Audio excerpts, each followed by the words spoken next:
3년 뒤 내 통장에 1,000만 원이 생긴다면 여러분은 어떻게 하시겠어요? 정부가 직접 돈을 얹어주는 통장이 있다는 사실 아직도 모르고 지나치는 분들이 너무 많습니다. 이 통장만 잘 활용하면 3년 뒤 여러분 통장에는 최대 1,440만 원이 들어올 수 있습니다. 그런데 이 제도는 아무나 되는 게 아니라 조건도 있고 방법도 따로 정해져 있습니다. 오늘 이 영상에서는 단순히 좋은 제도 있다고 말하지 않습니다. 정확한 신청 조건, 필요한 서류, 주민센터에 가면 무슨 말을 해야 하는지까지 아주 자세하고 구체적으로 알려드릴게요. 놓치지 않게 귀 기울여 보세요. 이 통장의 정식 이름은 희망저축계좌입니다. 정부의 자산 형성 지원 사업 중 하나죠. 이 통장은 크게 두 가지가 있습니다. 희망저축계좌과 희망저축계좌입니다. 먼저 희망저축계좌. 이건 생계급여 또는 의료급여 수급자 중 근로활동 중인 분이 대상입니다. 예를 들어 청소, 식당, 경비, 택배, 시장 등에서 일하시는 분들 포함됩니다. 중요한 건 일을 하고 있다는 걸 증명할 수 있어야 한다는 겁니다. 급여 명세서, 근로계약서, 통장 입금 내역 등 증빙이 필요해요. 이 조건이 충족되면 본인이 월 10만 원을 저축할 때 정부가 매달 30만 원을 얹어줍니다. 이걸 3년 동안 유지하면 360만 원, 1,080만 원, 총 1,440만 원이 됩니다. 두 번째는 희망저축계좌입니다. 이건 주거급여, 교육급여 수급자, 차상위 계층이 대상입니다. 같은 방식으로 월 10만 원 저축 시 정부는 10만 원을 추가 지원합니다.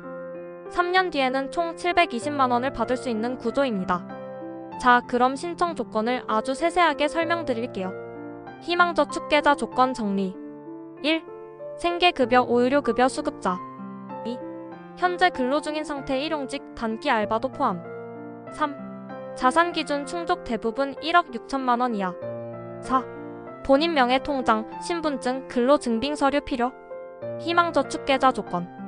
1. 주거 후 교육급여 수급자 또는 차상위 계층. 2. 역시 근로 중인 상태. 3. 같은 자산 기준 적용. 4. 필요 서류는 동일. 그럼 여기서 실제 사례 하나 소개해드릴게요. 서울에 거주하던 67세 여성 어 씨는 시장 청소 일을 하며 월 60만 원을 벌고 있었습니다. 생계급여 수급자로 이 통장 정보를 유튜브로 접하고 주민센터에 신청을 하셨고요.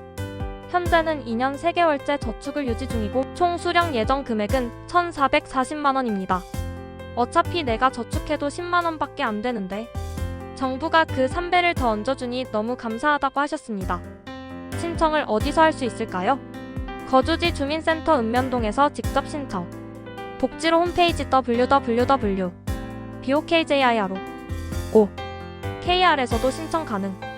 하지만 인터넷 신청은 공동인증서 필요, 화면이 복잡하기 때문에 주민센터 방문 추천드립니다. 주민센터 전화로 이렇게 물어보세요. 희망저축계좌 또는 신청 가능한가요? 자산 형성 지원 사업 접수하고 있나요? 이렇게 정확히 말해야 담당자가 바로 알아듣고 연결해줍니다. 정부가 준다던 그 통장 뭐죠? 이렇게 물으면 제대로 안내받기 어렵습니다. 자, 그럼 신청 흐름도 정리해드릴게요. 1. 신청 상담. 2. 서류 접수. 3. 조건 심사. 4. 계좌 개설. 5. 저축 시작. 6. 중간 점검. 7. 3년 후 일시금 수령. 중간중간 자립 역량 교육, 사후관리, 사용 내역 제출 등의 단계도 있습니다. 해당 지자체에 따라 생략되기도 함. 그럼 제출 서류는 무엇이 필요할까요? 기본 준비 서류, 신분증, 본인 명의 통장 사본, 수급자 증명서, 주민센터 발급 가능, 급여 명세서 5 근로계약서, 건강보험 자격득실 확인서 근로 확인용, 추가로 요청받을 수 있는 서류, 가족관계 증명서, 재산 증명자료, 금융자산 확인 서류, 차량 등록증 차량가액 확인용. 이제 이쯤에서 가장 많이 나오는 질문들 정리해드릴게요. 일을 그만두면 어떻게 되나요? A. 자격 박탈됩니다. 즉시 보고해야 하며 중단될 수 있습니다. 3년 안 채우면 얼마 받나요? A. 정부 지원금 전액 소멸, 본인 저축금 일부만 돌려받습니다. 자산 기준이란 건 뭔가요? A. 부동산, 금융자산, 차량 등 모두 합산됩니다. 얘 집 8천만 원, 예금 1,000만 원, 차 600만 원, 총 9,600만 원. 아들 명의 통장으로 저축해도 되나요? A. 불가. 반드시 본인 명의 통장이어야 합니다. 3년 후에 돈은 한꺼번에 들어오나요? A. 네. 본인 저축정부지원금 약간의 이자까지 일시금 지급됩니다. 중도 해지하면 벌금이 있나요? A. 벌금은 없지만 매칭금 전액 몰수됩니다. 그럼 정리해볼게요. 통장 종류 대상 정부 매칭 총 수령액 3년. 희망저축계좌 생계의료수급자 30만원 월 최대 1,440만원.